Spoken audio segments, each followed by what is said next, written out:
There are two things that really bother me in this country. One of them is the concentration of power, and the second one is the abuse of it. The way that people exercise power in this country is, number one, through enforcing rules. Number two, through imposing restrictions, so restricting and limiting people. And number three, by sanctioning them by financial means, so fines and penalties. And usually this would be done by people who are in political power, so people who are in government. The reason for that is that those people who are in power are accountable to the public. When you have power that is given to you through economic means, so you have financial power because you have more money than everyone else. That is power with no accountability, with none of the accountability that comes usually with political power. So when you have an overlap of these two things, when you have people who have political power simply because they have economic power in this country, what happens then is decision making is made behind closed doors, and the impact of that decision making feels arbitrary, because it is. Because if something was not passed by law, if people were not informed, if that process was not completely transparent, how on earth would people know if they have done the wrong thing? So I reject any form of punishment for a rule that I haven't broken or a crime that I have not committed. I'm a journalist and I'm a content creator,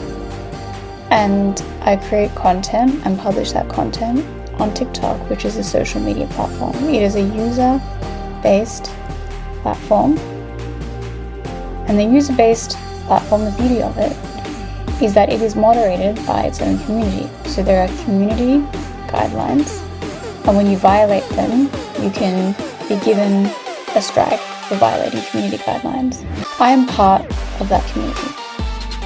I have grown my own community on that platform, and because I am a content creator on that platform, I am very well aware of the community that I serve and the guidelines that are imposed on me by that community. I am also completely aware of the guidelines that TikTok as a platform imposes on its creators. I am a journalist by trade. Also, when I'm not on TikTok, I have a style guide, I have an editor, managing editors.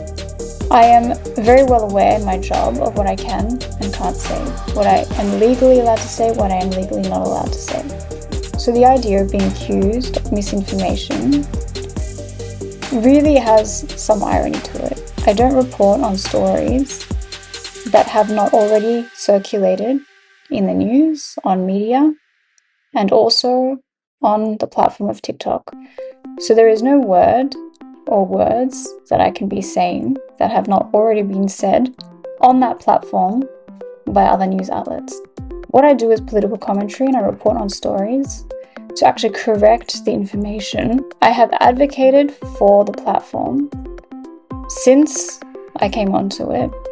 I was one of the only journalists who spoke out against the social media ban and advocated for a platform like TikTok to continue to exist. The only reason why I am on TikTok is because of the failings of existing media, their failure to report on any story with accurate information, which is why I comment on them. That is what a content creator does. That is literally the founding concept of a platform like TikTok, and why a platform like TikTok has become so pivotal to the circulation of information and information that is fed back to the public. It is because normal media is doing such a terrible job of that. They are doing such a terrible job of informing the public.